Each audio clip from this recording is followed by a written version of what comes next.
She's cool with us. You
Patrick Valenzuela. So we are really excited. We do have, today's swearing in celebration is, again, a momentous celebration for us here at the city of Soledad. I do have some acknowledgements before I begin and I turn it over to our city manager. I do want to acknowledge that we do have our chief of police from King City, our chief of police Masterson. If we can give him a big round of applause.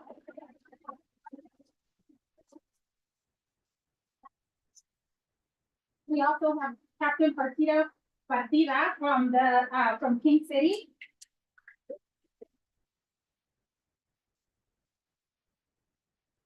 We have our district attorney, Monterey County District Attorney Janine Pachoni with us. Pete McCurd as well. And of course, our Soledad Deputy Police Chief, Fred Lombardi.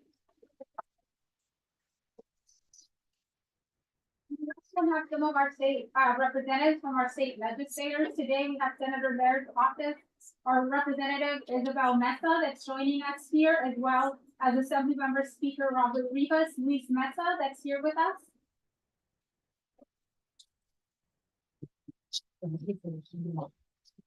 Of course, we also have our council members that are here with us. And so we want to make sure we acknowledge our Mayor Pro Tem that is here with us. So if we can just make sure we say and then we also have our Councilwoman Eva Banuelos, Fernando Gonzalo Sanchez. Caldera will be joining us hopefully in a few minutes as well, and myself, Ana Velasquez, Mayor for the City of Soledad again. So with that, I will turn it over to our city manager. Thank you.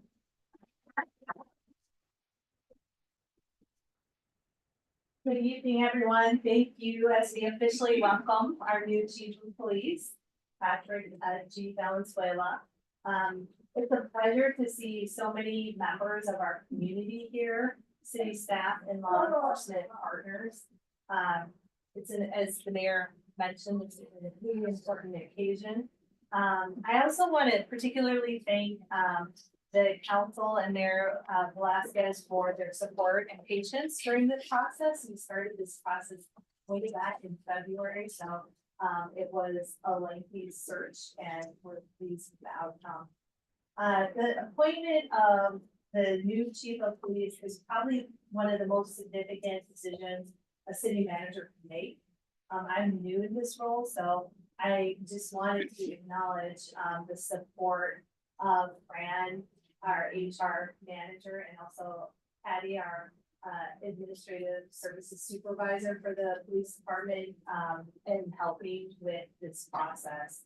The chief represents the values that we uphold and the future we envision for public safety in our community. And as I mentioned, it was a rigorous and competitive search process. So I'm very proud to announce the appointment of Chief Valenzuela.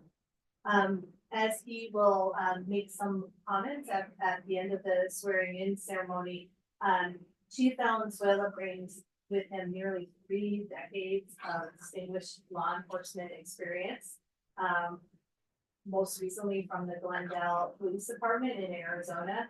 And what really resonated with me is that throughout his career, he just demonstrated a deep commitment to service, rising through the ranks and leading critical units focused on community response.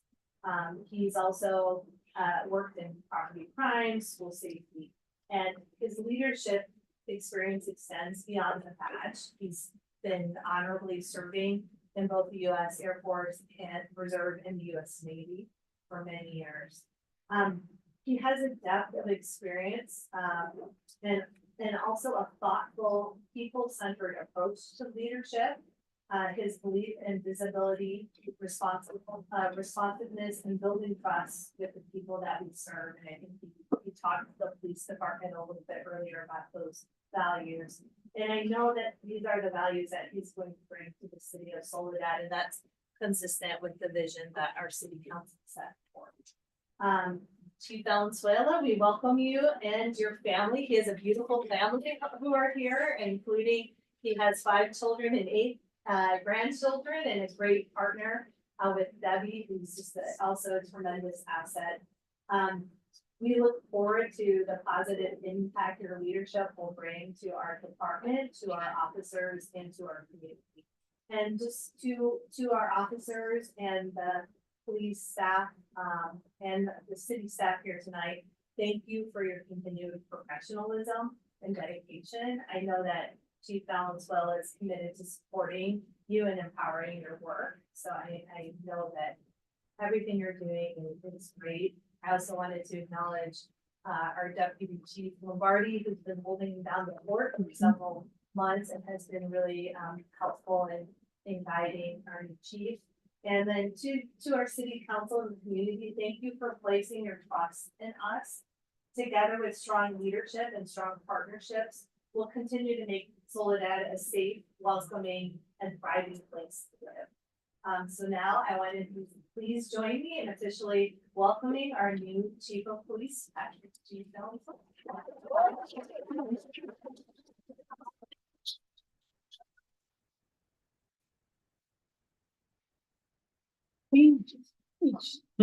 And so I'm gonna administer the oath of office, but I did want to invite Chief Valenzuela if there's anyone else you want to invite to stand before you. This is not, as we all who work very hard in community service, you're not alone. You always have the backing of your family and your partner in life. So I didn't know if you wanted.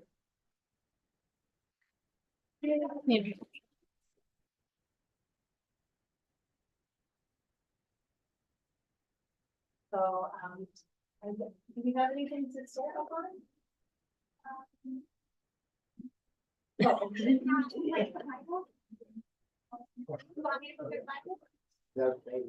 Yeah, if we have one, I'm sorry.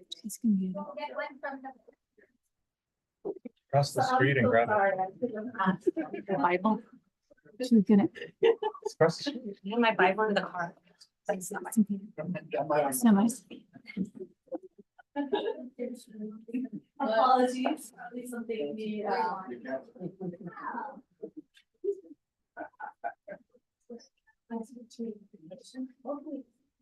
I probably pulled the surprise one.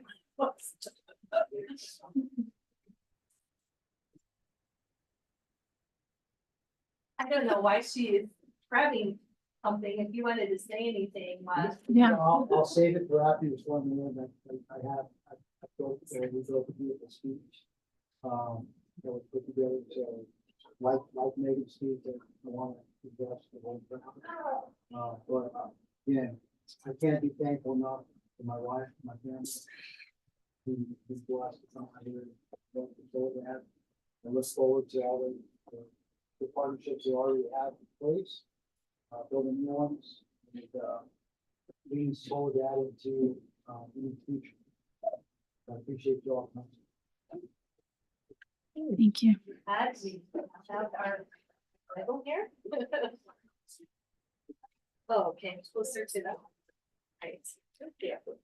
Sorry, council, I don't mean to block Yeah, you. that's okay. Okay, I state your name to solemnly swear I, Patrick Valenzuela, solemnly swear that I will support and defend the Constitution of the United States that I will support and defend the Constitution of the United States and the Constitution of the State of California and the Constitution of the State of California.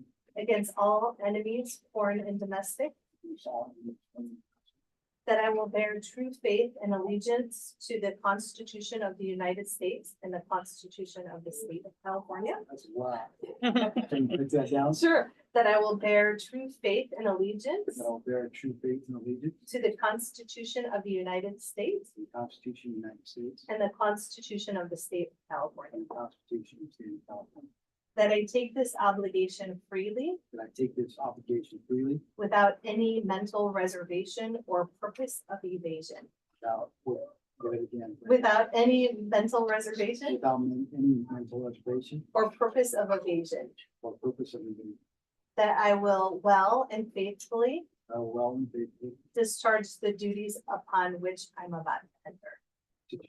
discharge The duties the duties upon which I'm about, upon what I'm taking charge. which I'm about to enter. I'm about to make. Thank you.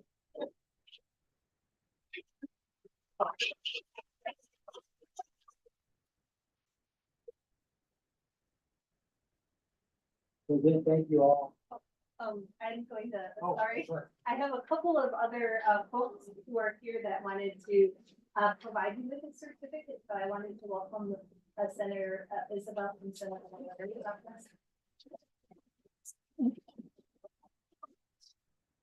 I'll take this one, you can listen to your thoughts. Uh, I'm Isabel Mecca, I'm here on behalf of State Senator Joe Merrick, and I just wanted to give a certificate of recognition for your appointment as chief of police for the city of Soledad. So as a local myself, this is one of the best departments you can ever oversee, not just Soledad, but the entire county.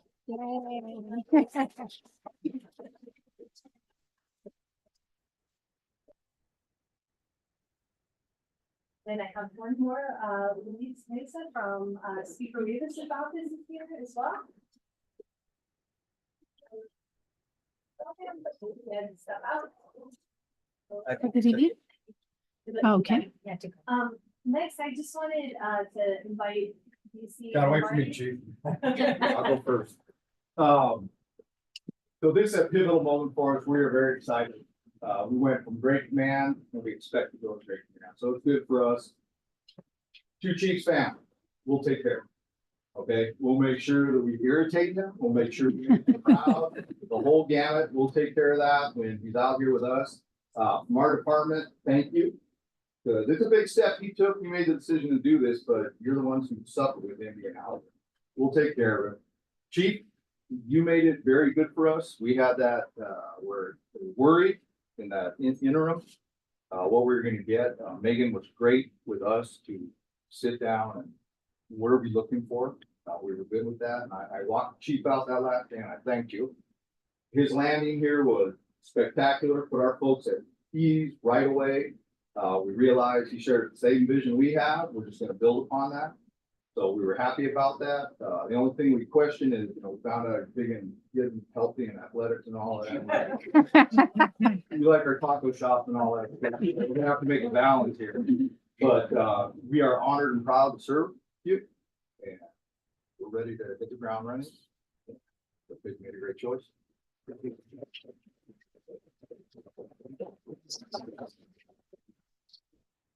Phenomenal guy.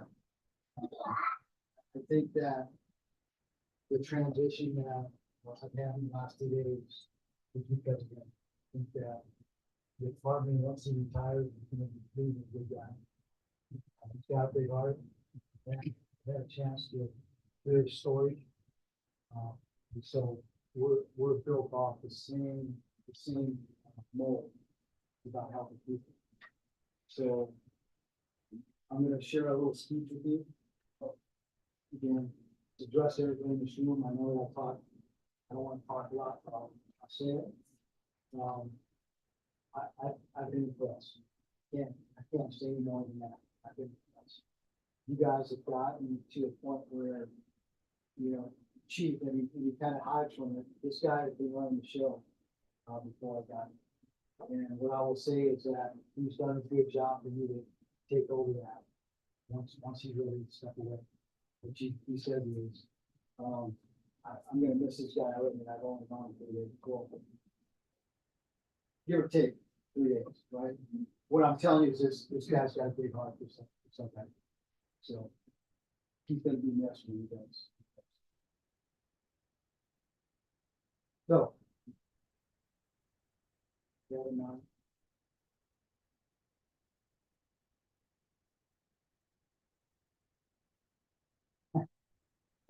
And I'm gonna try not to, because I get choked up when I'm talking about the past.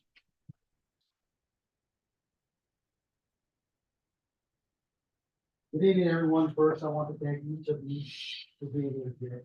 Standing before you, the chief of police, beyond and beyond words. Privilege that comes with deep responsibility, even deeper gratitude. To my family, thank you for your unwavering support and sacrifice. You stood beside me through every long shift, every missed holiday, every difficult day. You've been my foundation. And I share this moment with you. To my fellow officers, both past and present, I thank you for your courage and commitment and your brotherhood and sisterhood. I've learned so much from walking alongside you the last couple of days. We don't wear this badge for praise, we wear it we wear it to serve, to hold the values that bind our communities together. To the city leaders and the members of the community,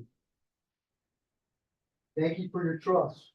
This moment is not just about me. It's about all of us. I see this position not as a title, but as a promise.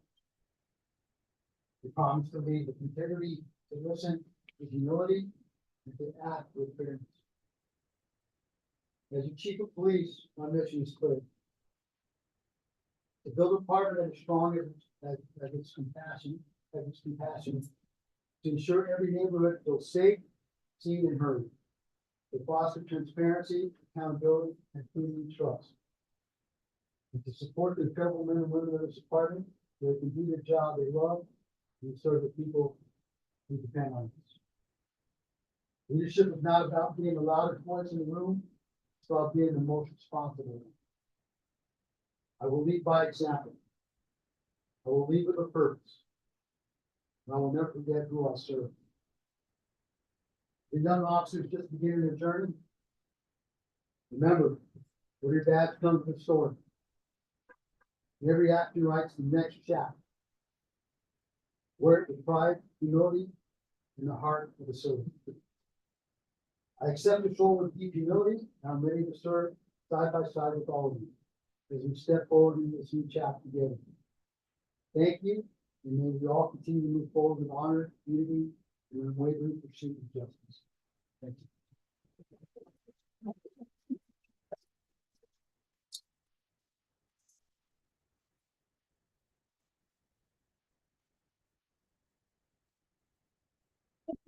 We close, I wanted to open it up if any members of the council wanted to say a few words. I do. Not the whole page, but. Chief Valenzuela, thank you so much for coming and stepping into the position, but I want to just share something really quick, and I'm sure all of us know him. Steve Harvey, just a quote: "Your mission, your purpose, and destiny will all be tied to one thing, and that's your gift. And your gift is for the community, for the people." So I want to say thank you. I also want to say thank you and know that this community is all about families, and just knowing that you have a really beautiful family makes me think that you will understand what we need in this community. So thank you for selecting us to be in your life. And one of the characteristics of Soledad is the win. So get used to that win, and and you see that the community is full of great people here. Thank you so much for being here. I also wanted to express my gratitude for you choosing Soledad. We're really looking forward to having someone coming in, somebody that's for the community. And I'm also looking forward to having representation that looks like a lot of folks here in town. So I'm very excited about that too. Thank you. Yeah. I'm going to turn it over to the mayor for the last words, but I just wanted to mention that council member Ben Caldera couldn't be here. He regrets that he wasn't able to attend, but he wanted to send his well wishes, and he's looking forward to meeting. Yeah, Chief, thank you. I want to say thank you as well. And just want to also say that coming from a family also that I have a nephew that's in law enforcement, I know how meaningful that is and how important it is. And I think I just want to say thank you because you acknowledge the importance of our department and making sure that their role and their leadership was taken into account as you're stepping in to this role and leading alongside the work that's been done already with our current law enforcement. A lot of the community service work that has been built here and continuing that leadership and continuing to foster the trust that has been built with our community and our current law enforcement is critical, especially in this current political climate that we need to acknowledge. So continuing that work, I want to say thank you because a lot of what the words that you spoke, I think it's a lot of what our police department is about. So thank you so much. And we are thankful and thank you again for choosing Soledad to be your home and to be able to continue building that trust with our community and continuing to work in partnership with our families. So with that, we also do have a city council meeting. I don't know if it will officially start at 7:00. So I invite you to continue to have some refreshments, continue to talk to our new chief. But thank you for all of your participation in coming to this ceremony. It's really great to see the full police department here. Mhm. It's rare that we all, most of us can get together. Yeah. Which is for, and with everything that I have, I will make sure that you have everything you need. Yeah, thank you.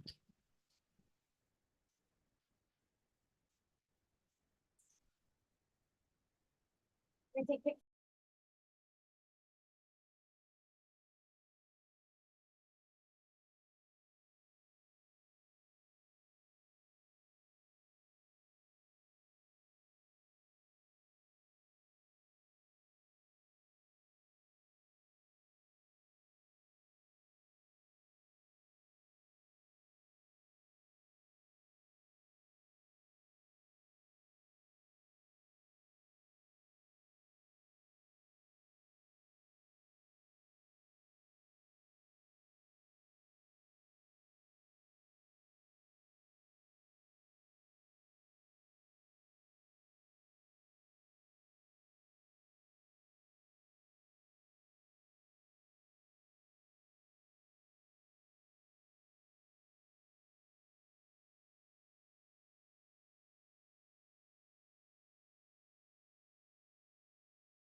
thank you, everyone. Thank you for joining us for our special city council meeting of July 16th.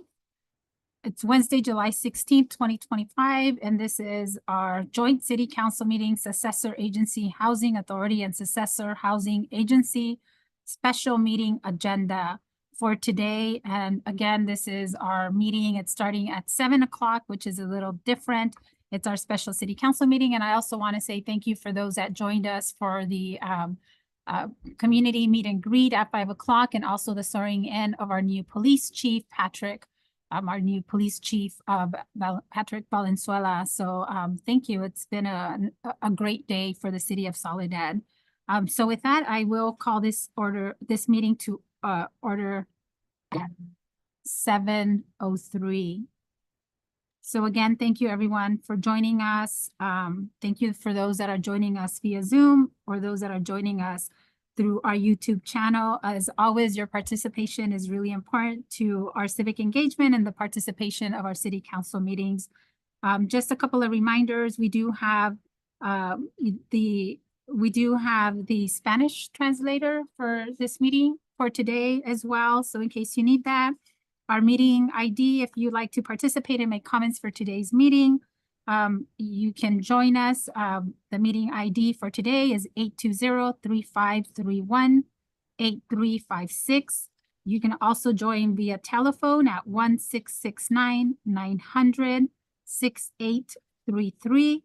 As always, this meeting is also being streamed on our YouTube channel, and comments made here will not be part of the public record. So with that, if we can get roll call, please. Here. Here. Councilmember Fernando Ansaldo Sanchez. Here. Councilmember Evarista Paolo. Here. Councilmember Ben. Okay, so with that, we have a quorum, so we will move on to our next item of business, which is our Pledge of Allegiance. So I will ask our Mayor Pro Tem if he can lead us in our Pledge of Allegiance, please. I pledge allegiance to the flag of the United States of America and to the republic for which it stands, one nation, under God, indivisible, with liberty and justice for all.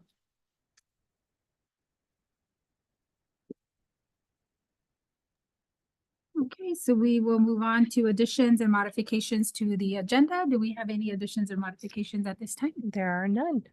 Okay, then move on to our next item of business, and this is public comments. So at this time, any member of the public may address the city council on agenda items not appearing on the agenda, but are of interest to the public and within the jurisdiction of the council. The speakers do have 3 minutes. Please be brief and to the point. Just as a reminder, first, we're going to take those comments from those that are joining us here in our chambers, and then we'll go out to those that are joining us via Zoom. You do have 3 minutes. And then we just want to, again, just remind the public comments to please refrain from making any personal attacks or derogatory comments if you're making public comments. So with that, we do have a public comment from Pauline. So I will turn it over to Pauline Tomasini. Okay, Pauline Tomasini, 37400 Metz Road, Soledad. I just want to thank the city of Soledad for helping us with our Soledad 4th of July fireworks. I think the show was spectacular, even though the price was spectacular too. But I don't know what will happen in the future, but I do want to thank the city of Soledad for helping us. Okay, thank you. Thank you, Pauline. Okay, so with that, I will, any additional public comments from anyone in our chambers? Okay, seeing none, then I will take it to those that are joining us via Zoom. Does anyone have any public comments? If you can please use your raise hand feature so you can be recognized. Okay, let me just make sure anyone that is joining us via Zoom.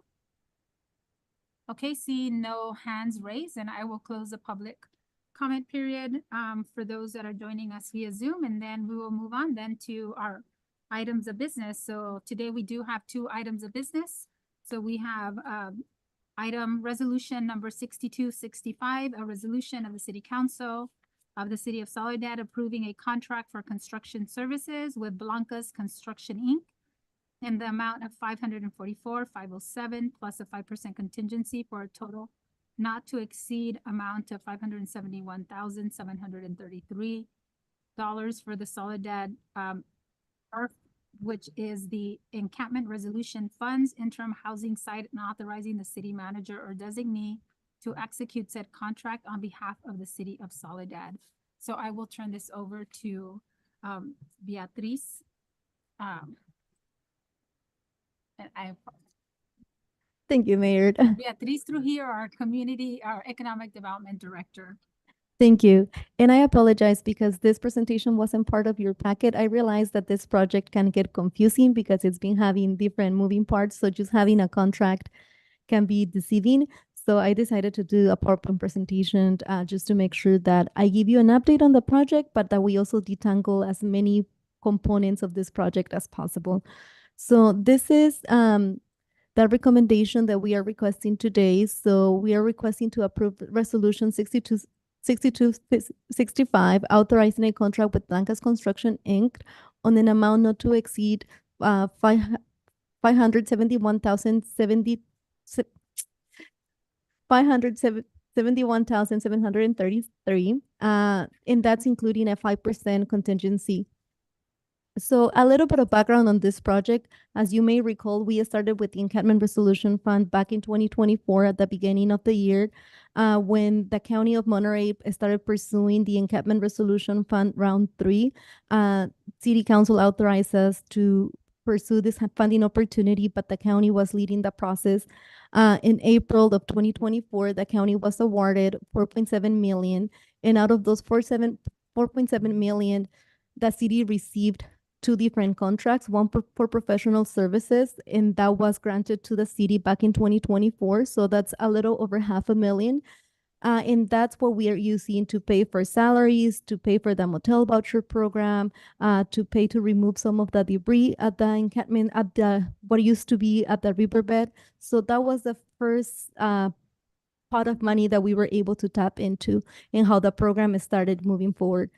In 2025, we received $2.1 million from the county for what we're calling the interim housing site, and that's to develop the actual site, which includes later 2025 in February, we noticed that there was a severe threat to health and safety. So the riverbed encampment needed to move faster than what the time that we needed to actually produce the modular site. So we created a provisional encampment, which is what we have right now.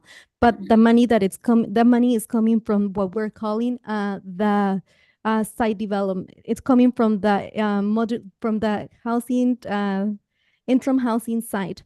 So that is a different contract that we have with the county, but it's all coming from the ERF.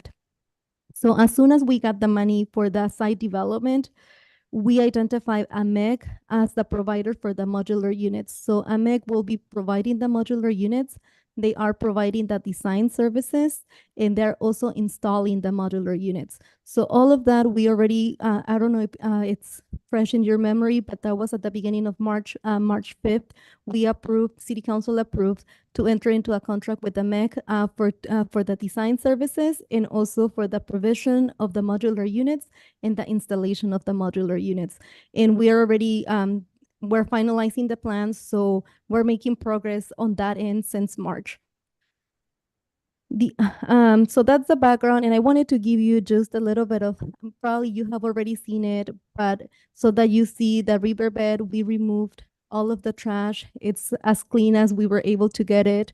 And then what you see on the right-hand side is the provisional side, where people that are not participating on the motel program because we had a limited number of rooms that we were able to utilize. The people that are not in the motel program, they were given the option to move into this provisional site where they have water, electricity, and we also have an office and case management.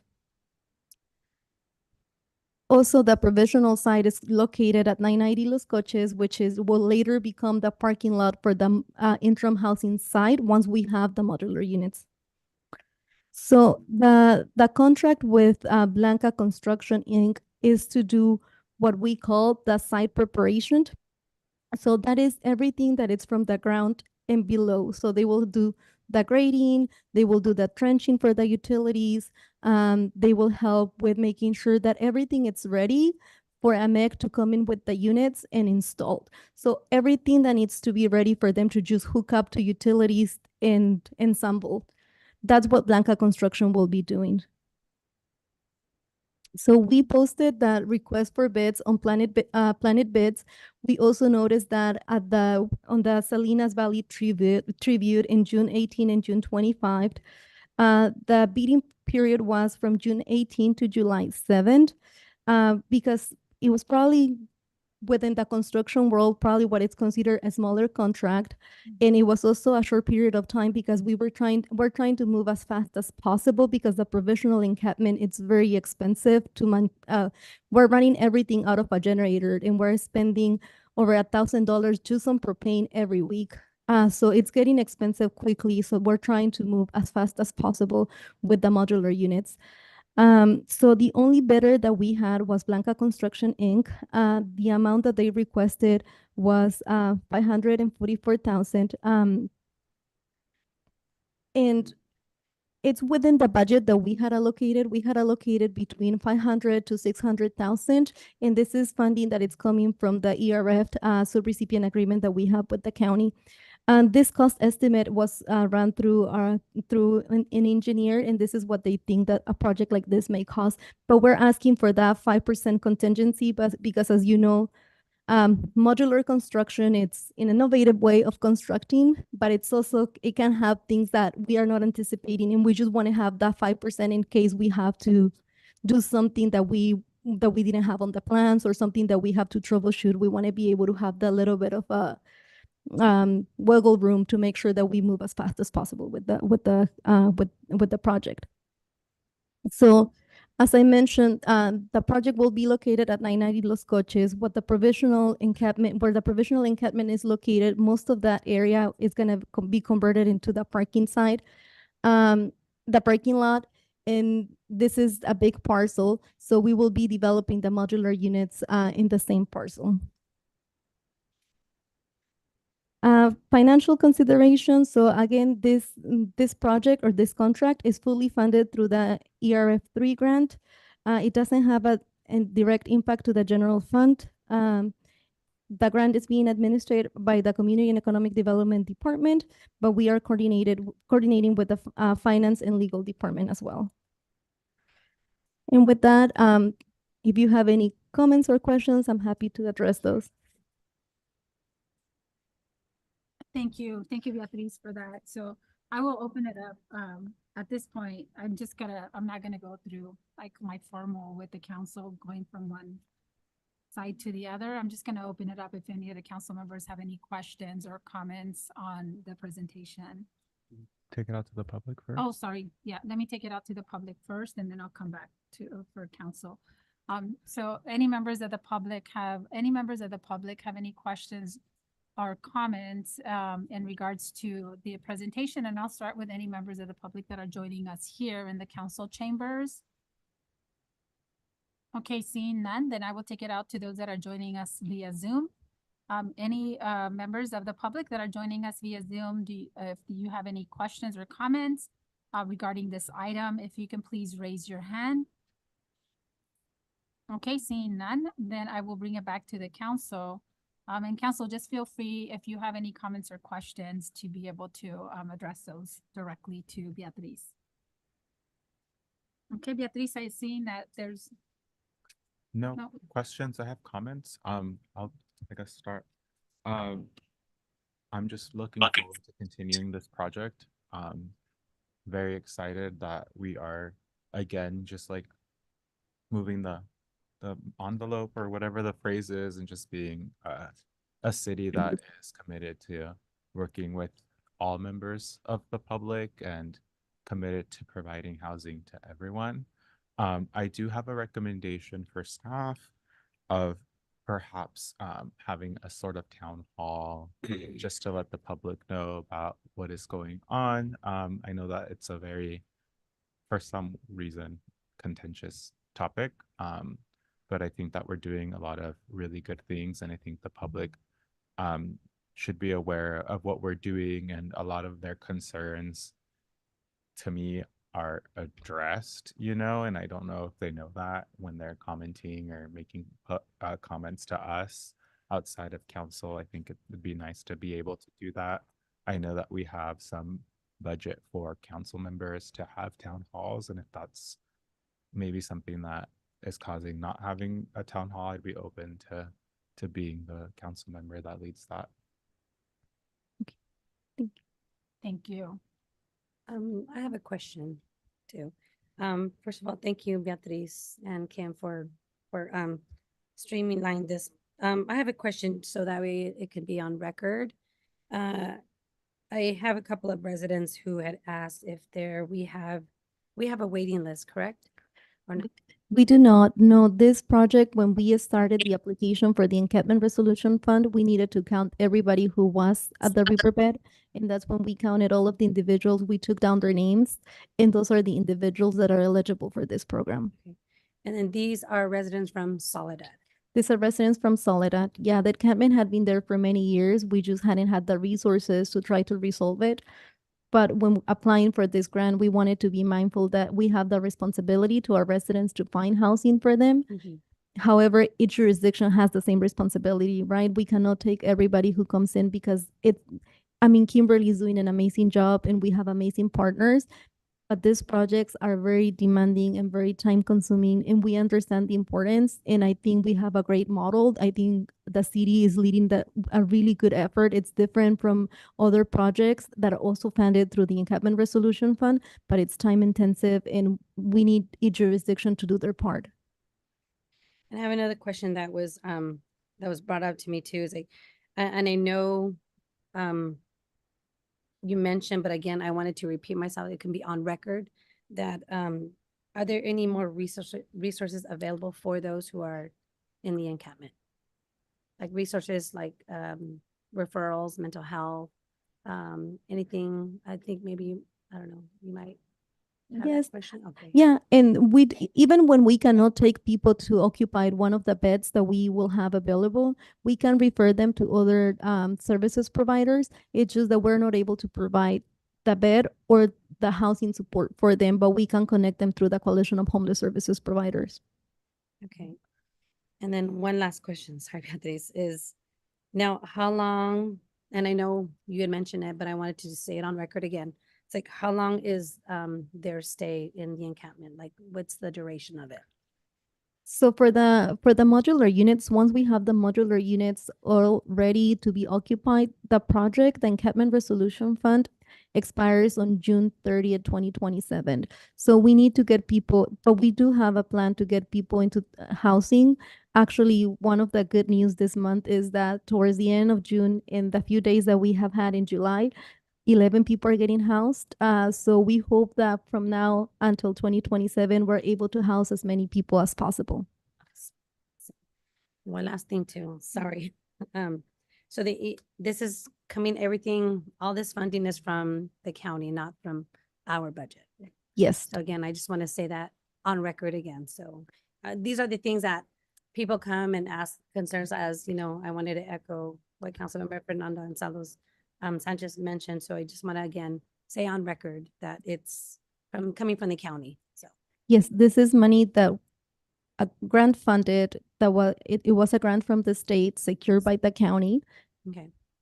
And can I just, I'm sorry to interrupt, but I just want to make Yeah. sure that we actually say that it's from the state through the county, because I think there's a lot of confusion. So people don't understand ERF, and we keep saying ERF, and even in our documents, and that, I just want to comment on that because we understand that language, but our residents don't understand that language. So I think it's really clear, because I've gotten a lot of comments as well. And so even though it's coming through the county, it's funneling through the state to the county and then coming to us. So I think that needs to be really clear, even in our reports, that it's funding from the Encampment Resolution Funding -3 from the state of California to through Monterey County via, to funnel through to the city of Soledad, because it's been really confusing to our community members, and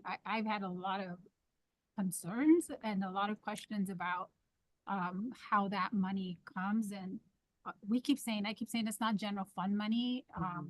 And so I want to make sure it's clear that it is state funding to the county, to coming to the city. Yes. And through the staff reports on the background, every staff report that I have prepared for the encampment resolution, I try to state how the encampment resolution fund came to be. And that's the background to the funding. If people are just reading the review and analysis, our community members, I may not say it there, but the background is always stating why this funding was created through the state and that this is round 3. But I know not the average resident is not gonna go and read a staff report. So through our educational materials for social media, we can make sure that we say this is money from the state funneled to the county that made it to the city. Thank you. No further.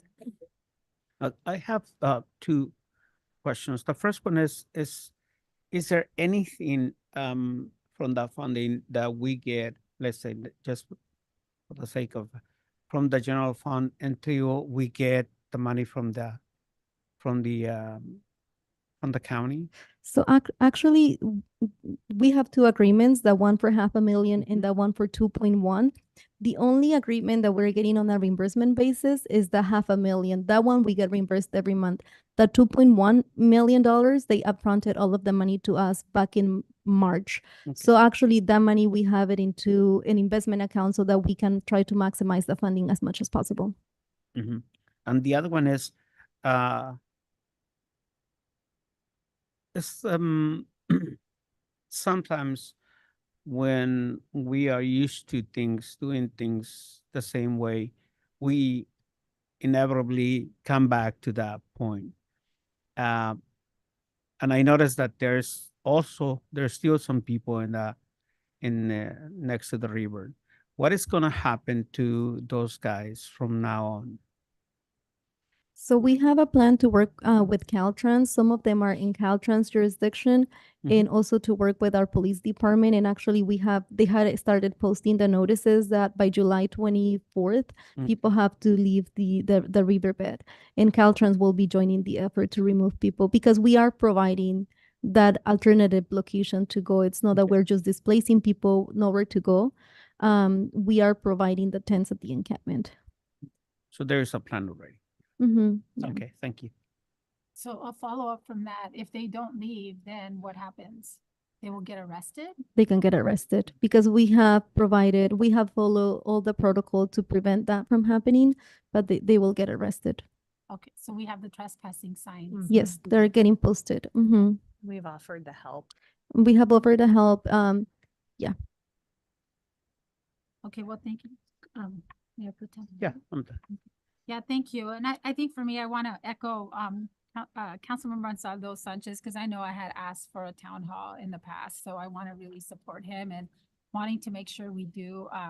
We have a town hall to talk more about the encampment resolution funds and where we're going, because there's still questions from our council about the how this is structured. And I also want to make sure that we understand that this funding came from the adoption of the Lead Me Home plan. So the council adopted the Lead Me Home plan. And in that Lead Me Home plan, there's a lot of goals, and the goals that we set, the goals that we were able to look at where we can't meet all the goals there, but we looked at what could we do, right? And because of the adoption of that Lead Me Home plan, we were able to work with Monterey County to be able to look at the funding source through the encampment resolution funds to be able to assist with the encampment now, right? To be able to move forward with that.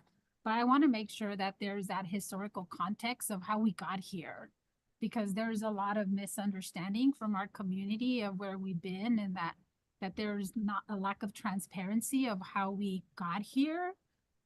So it's reiterating the process that this is actually not, we've been doing this for the last, 3-4 years. I think we adopted the plan 4 years ago, or maybe even 5 years ago. We adopted it, maybe, right? Were you here, Mayor Pro Tem? I think maybe it was 4 years ago, we adopted the plan. We had community workshops. We talked to our community about the issues. You know, we met with people, so it wasn't that we did this in a vacuum. There was a lot of outreach that was done before we did this. So it wasn't in isolation. So I just want to make sure that there is a context of how we got here and that there was an issue. And we had two options. Either we tried to find a solution or we did nothing. And so the council decided that we were going to try to find a solution, and the adoption of the Lead Me Home plan and working with the county led to a potential solution. And here's where we're at with that. So there has been transparency in the process, and we have multiple council meetings where we discussed everything that we're doing. So I think it's important to be able to have, you know, a town hall where it could be a hybrid town hall, to be able to go through the historical context of where we're at and where we're at now, what happened and where we're at now. And then I know you guys have done a great job in putting together a brochure, because I've been sending it to people when people ask, like, you know, you're not being transparent. How is the money being used? You know, who has oversight? And you know, the brochure that you guys have, I don't know if all the council members have seen it, but it's like, how do we communicate that and put it out as much as we can? Because that has, you know, an outline of where we're at, right? Who has oversight, what we're doing, step up, who has all of that. So I think there's still a lot of confusion. I think the more that we can do, the better. And I think, you know, once we do that, then if people don't want to understand, then they don't. But I think, you know, at least we have to do we have to do our due diligence. And after that, we put out the information. People want to get it, then it's there. And if people don't want to see it, or they don't want to understand it, then we can't do anything about that. But I think that's really important. So I'm going to stop on that one. But I think we need to, if the council agrees, I think we should be able to do our last due diligence to be able to inform our community, because this is a big deal. And we were talking about the HAP6 round today. I was in a meeting about that. And one of the things that we want to be able to see, because our community, as well as King City, we're a pilot project. And if we are successful because they're looking at us, then, you know, we have to be able to share our story. And if we don't share our story and we don't share, you know, our successes, then, you know, other communities can't see that this is possible, right? So I think being able to, the more that we can share and document and share what we've done to date, I think it's really, really important. So I would recommend that we move forward with doing a hybrid town hall on this. And then my other, not issue, but can you clarify, you said we're spending 1,000 weekly on propane? For the provisional encampment, yeah, So that's on the generator?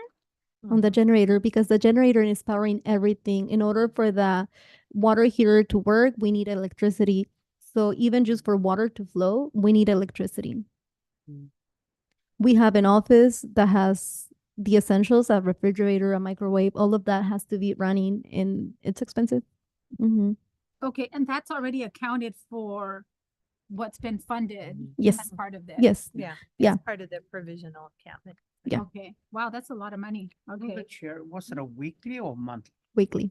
Weekly. Wow. Yeah, Yeah, Also- that's why we're interested in transitioning from the provisional encampment as soon as possible. Once we go into the modular units, we don't need a generator. It's gonna be through PG&E, so that's gonna be a lot cheaper. But right now, every week that we spend having the provisional encampment, it's an expensive week. okay. May I ask a clarifying question? With that, is there like a line amount that we have to date, and then out of how much that we have said yes to for that specific thing, or is it like through like a big pile? Sorry, it's my brain. When we were asked to help create the provisional encampment, the county gave us additional $168,000 to support the provisional encampment. So we do have money set aside for the provisional encampment, but it's money that we can go through very quickly. Do you have like a estimated timeline of when we should have the modulars done so we don't get that maximum? We want to hope, I mean, the installation is fast. What will take longer is the site preparation, which is Blanca's construction contract. So we hope that by late August, early September, we're able to have work close to completion, but no later than end of September. So the timeline is 90 days in the contract. Yeah, Okay, yeah. so that'll take us, we're in July. July. We want to give 90.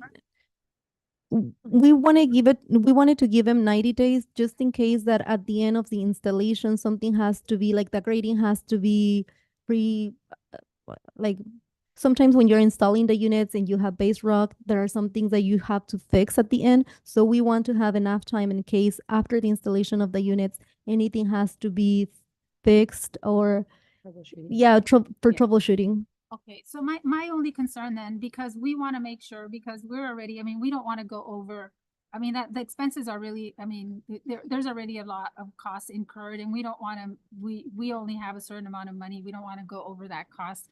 Because I think the criticalness here is that we don't utilize any of our general money because we don't have it. And so I just want to make sure, because I know there's in our construction contracts, and I'm going to say this because I know we tend to always have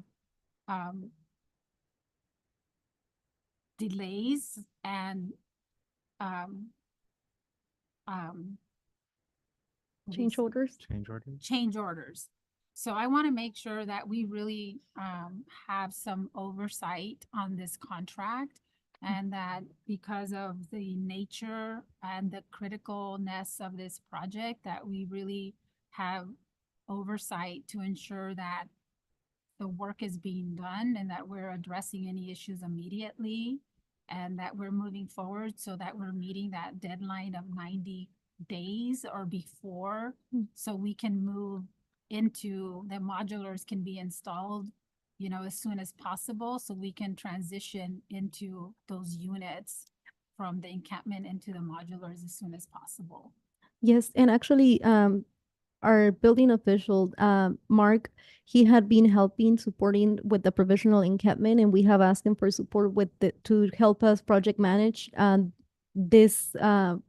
this project, just because he's already familiar with it and he understands enough about construction and making sure that we are moving and that we are moving as fast as possible. But our building official Mark is part-time. He's not a full-time staff, is he? No, he's not he is a consultant. He's not full-time, but we have minimized the number of projects that he's working on, and this is one of the priority projects for him. And it's not different than some of the other projects that we're involved in. This level of work is very minimal. It's really, there's not a lot of pavement work being done. It's really just extending utilities and modest grading. So at the end of the day, it's a lot simpler project. It's almost like someone is doing site preparation for trailers. It is that sort of simple. And then the modular units themselves, it basically they're being built off-site, and then they're shifted and then connected to the, and there's not a lot of connections either. So there's actually, each unit doesn't have their own facilities. There's their common bathrooms and common kitchen areas. So that also makes this a really simple project. Through the chair, in this case, because it is literally just connections with services, is there any way that we can make sure that there is everything is done correctly? Because sometimes I have a couple of instances with people that open businesses that the longest period they have to wait is for instance, for AT&T to PG&E to come and approve the project and everything. So I like for a couple of businesses, they had to wait about 4 months. So we don't want to wait 4 months to Yeah, to just, we started the process with PG&E as soon as we awarded the contract to AMEC because that's part of the responsibilities, work with PG&E. So we have already been in communication with PG&E and they know that this project is coming their way. We also met with their government relations person and they understand the level of urgency for this project. So it's been moving along with PG&E. Yeah. Okay, so they understand, but are they gonna have it ready? Because we know and we know that they understand, but what else can we do? I mean, I don't know if there's something else, It's a, Megan, that we can write a letter to them with understanding that it's not just they understand, but that we need to have it ready because it's dependent upon a lot of different factors that are critical, right? And a lot of it is financial. We want to make sure that this gets moved over within that 90-day period. yeah, and this one's a little bit different because we are going to be staying under amperage, so it won't be the same permitting requirements as some of the projects that we've had issues with. It's really, we're going to be operating on a temporary service because at the end of the day, this is a temporary facility. Yeah, the reason why we went with the MEG is because they're able to feed their units with less than 450 amps, which is the requirement for PG&E to do a temporary pull. Okay. Okay, we just want to make sure. So Yeah. I know we've had issues in the past, so we just don't want to come back and there's issues, right? And then we're addressing this again.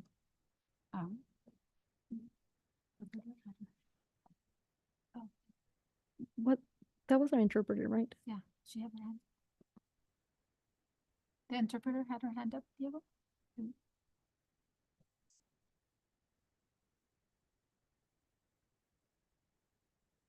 Oh, okay. Want to make sure. Okay. Okay, those were thank you, Beatriz, and then, yeah, and I think for me, just, those were all just, making sure that we have that. And then I just made a comment in terms of the contract agreements, just making sure we have as much information on those contracts to be just as transparent as possible with the information to the public. And So- through the chair, there was one comment that I did want to make so that the public is very clear about this and we don't end up with people coming because they think they're going to get services. But we were very intentional. We're doing our part. And so we have been intentional that if anyone is coming from the outside to try to establish any sort of residency at the encampment, the police department has been excellent in saying, no, you need to relocate. And so we will continue to do that. And while we can try to provide services to folks in the community, you know, this is a closed program. We've committed to the people that were there at the time, and we're not allowing the encampment to reestablish itself. So, you know, you can certainly, Kimberly has fielded some questions about additional people. Many of them, you know, are not from the area and have heard about services, and we encourage them or connect them to their places from which they've come, because there's services in other communities. But it is nice, and the mayor serves on the leadership of the continuum of care that I know she's doing, telling all the cities they need to do their fair share. It's not on just us, it's not on just Salinas, but other cities in South County. And King City has obviously stepped up in a big way. We've stepped up, and it's important that everyone does their fair share. And just to add to that, Megan, because we did have that meeting today and we were talking about other efforts as we look at the 6th round of the HAP funding. That, you know, the other point that I made too was that not every city has adopted the Lead Me Home plan. So the city did, but not every other city has, right? So as you talk about regional efforts for other cities to provide services, is that we can't do a regional effort when not every city in Monterey County has adopted the plan to see what can they provide, right? How can they invest and how can they support? So it requires the cities also like us, right? Saying we are going to invest and we are going to support. So not every city has done that. And so we are unique because we have done that, and so has the city of King. But not every city has. So we did have that discussion. So I think the other thing, just talking about services, because I've also had questions about other services, and I know Beatriz and Kimberly have been really good about, reaching out to people that have reached out. Is if we have a brochure, maybe we can get it from the COC, is for other individuals that may need resources, is a list of other, and I don't know if they have it because it's always changing, but a list of other resources that we have throughout Monterey County that provide resources for our homeless population that we can have on hand and the council can have as well, or maybe we can also have on our website. So we can easily provide that to individuals that reach out to us. Yeah, we can gather those materials. I think Kimberly has been providing some of that information, but yes, we probably should also have them available at our front counter. Yes. And if we can have them as a council as well, so that way we Yeah. can share that as we're getting calls on those. Yeah, and through the chair, I'd encourage you to refer people to Kimberly. Now, this is not 24/7 response, but what we, in addition to just providing those resources, we try to do a warm handoff. So, if they're from the area, we can maybe get support from Step Up to help, or we can get case management, even if I think Beatrice stressed that we don't necessarily have a bed for them, but we've connected them with service providers directly. So just continue to feel free to, refer people to Kimberly, but with the expectation that they may not hear, it may take a couple of days before they hear. Okay, any additional comments or questions, council? Okay, so with that, then I will accept a motion to approve resolution number 6265. So moved. Okay, Second. so I have a motion on the floor. All in favor, say aye. Aye. Any opposed? Any abstentions? Okay, so resolution number 6265. Sorry. Motion carries unanimously. Okay, sorry. Okay, perfect. Thank you. Thank you, Beatriz. Okay, with that, we'll move on to our next item of business, resolution number 6266. A resolution of the City Council of the City of Soledad authorizing the city manager to execute amendment number 1 to the professional services agreement with Benitez Security Services, Inc., extending the contract term through September 28, 2025, and increasing the total contract amount to an amount not to exceed $100,224. And with that, I will turn it over again to Beatriz Trujillo. Thank you, Mayor. This is the other component for the provisional encampment side. We don't anticipate for the modular side to have 24-hour security. However, for the provisional encampment, it's been very helpful to have the 24-hour security. It's made a huge difference on our ability to be able to anticipate issues that are coming up, our ability to identify individuals who need to have a conversation with Kimberly or myself. So it's been very helpful to have them there 24/7. However, we need more time to transition into the modular units. In the contract that we had executed with them, it was an administrative contract, but now we are exceeding the $50,000 limit, and this is why we're proposing to extend the contract until September 28th for an amount not to exceed $100,224. This is the propane and security are our most expensive providers for this provisional site. Okay, thank you. Thank you, Beatriz. So let me take this out to our public. Any members of our public that are joining us? So I don't see any members of the public here in our council chamber. So I will take it out to, those that are joining us via Zoom. Any members of our public joining us via Zoom, want to make any comments or have any questions on resolution number 6266? Okay, and I see no hands raised, so I will bring it back to the council with any questions or comments on this item. Questions or comments? Yeah. No. Yes, is this because of the time that is gonna, that we need so that, the temporary, housing be built? Or- Yes, this is just for the time that we need in order, as we're working on the Yes. modular units. Yeah. Okay. Thank you. And so, I do have another oh, question. okay.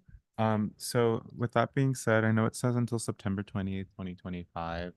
The contract, I think, for Blanca's construction is for 90 days, correct? Yes. Should we have done kind of the same? Because I'm just wondering if for some reason it does extend until October, this will be brought back to us also. For some reason it extends, we will have to come back and amend it, but we really hope that for Blancas, we wanted to give them just additional time in case they have to come back and do repairs and things like that, but we really hope that that's completed before the 90 days. For this one, we will require some level of security once the modular site is available, so we will have to come back with either a new contract or an amendment. But once we have the modular units, we don't anticipate needing the 24 hours. We probably will only need it overnight, and the dollar amount will be very different.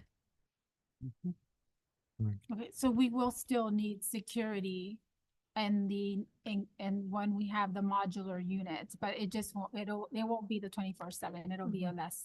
It will be And less. even though we'll have on-site, because we have on-site, won't Step Up be on-site? They will be on site, but not through the night.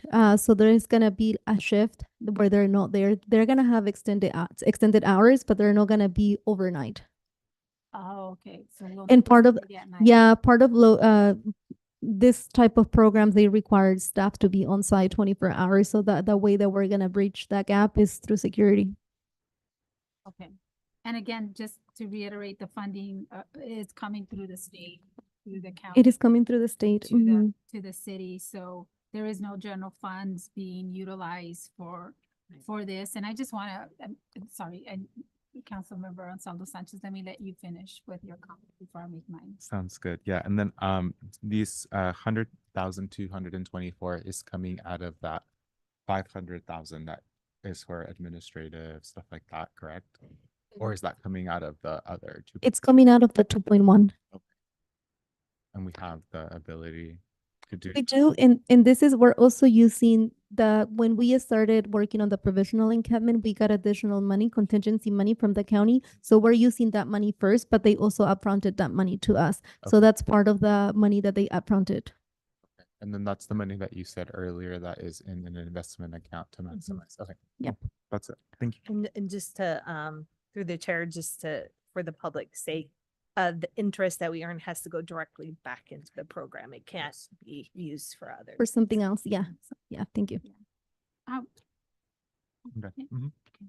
Okay. Yeah, and can I request, because I think, I mean, there's a lot of different components to it. And I know we talked about different funding sources, so is it possible for the council to get a one pager on the different funding sources and how we're utilizing those funding sources? Just to be able to contextualize how that's being utilized. And I know I'm getting a lot of comments on it, so I just want to make sure that I'm not erroneously giving people incorrect information, because I know I'll hear it. So I want to make sure I'm really clear on, how that funding is Yeah, being we utilized. can So provide that. if we can have that, I think that would be really helpful for us. Yeah. So if we can do that, and then, on the 24th, yeah, I think that was it, just making sure that we have that. Yeah, and the other thing I was gonna say, I just want to say thank you, because I know that there has been different comments or questions, concerns with our community regarding safety concerns.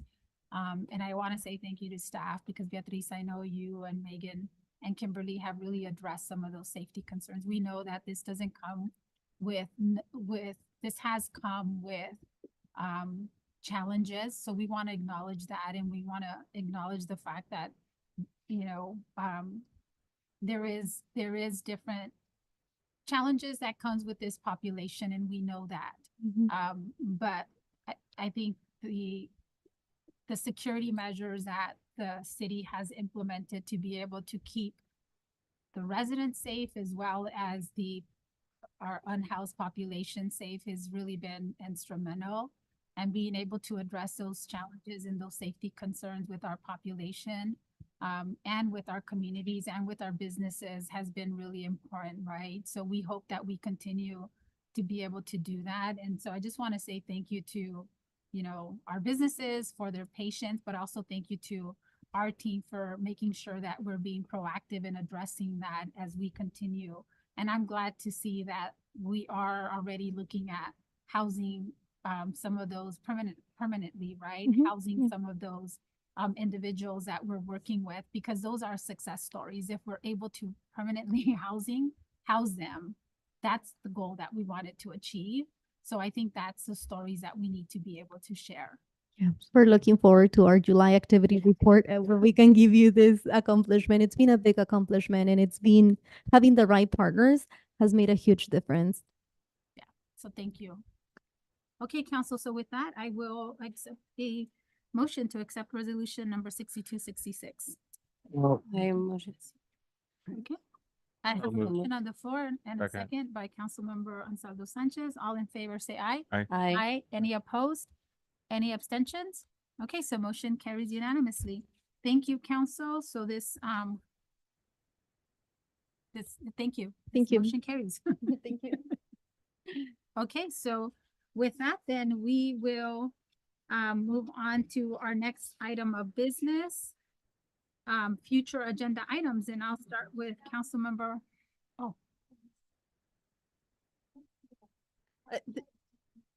Oh, the future agenda items? Yeah, because this is for a special meeting. Okay, But- so Maybe I could address the town hall request, if that's okay. Sounds fair, good to me. Oh, Okay. hi, Mike. Hey, I think if you could let me spend some time with staff to figure out the best way of producing it, because we do understand that there are community concerns, but we also don't want to hold a town hall meeting that only a few people show up in, and it might be more effective to do some kind of videotaping or something where you can actually feed it to folks who express concerns. But if you can let us think about it, it's hard to do a hybrid in person and Zoom meeting. We found that it's better sometimes just to do it Zoom because of the production involved. But we'll get back to you. I hear loud and clear that that's the desire of council. So we'll figure out and share what our proposed approach is. Yeah, thank you, Megan. I think it's important. So, I mean, I think if you can find different alternatives to bring back to the council, because I think communication is really important, especially with this initiative, because it is different. But I think that given the population that we're serving and the initiative that we're doing, which is really unique, that I think it's really important to be able to deliver the information to the community. But I do recognize that we need to be able to deliver it effectively, but I think it's important to do it. So I want to make sure we're delivering it in the manner that, excuse me, that works for our community members. And maybe it's a different approach, but I really want to make sure that we get alternatives that we can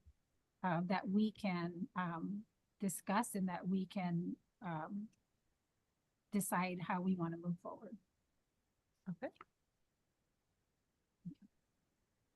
Okay, so with that, then, council, I do want to, I want to adjourn this meeting, and before we adjourn this meeting, I do want to adjourn this meeting in memory of Jaime Alanis Garcia, who is a 57-year-old farm worker who died during the ice raids in Camarillo on July 10th, where he fell 30 feet to his death from a building at a cannabis facility where he worked for over 10 years. So our prayers and condolences to the Garcia family. We know that our farm workers in immigrant communities, many who have no criminal history, continue to be scared and terrorized with a lot of the activity that's happening right now And we continue to ensure that that there's due process and their arrest, and we continue to pray for his family and for all of the families that are being detained without due process. So with that, I will close this meeting at 7:59.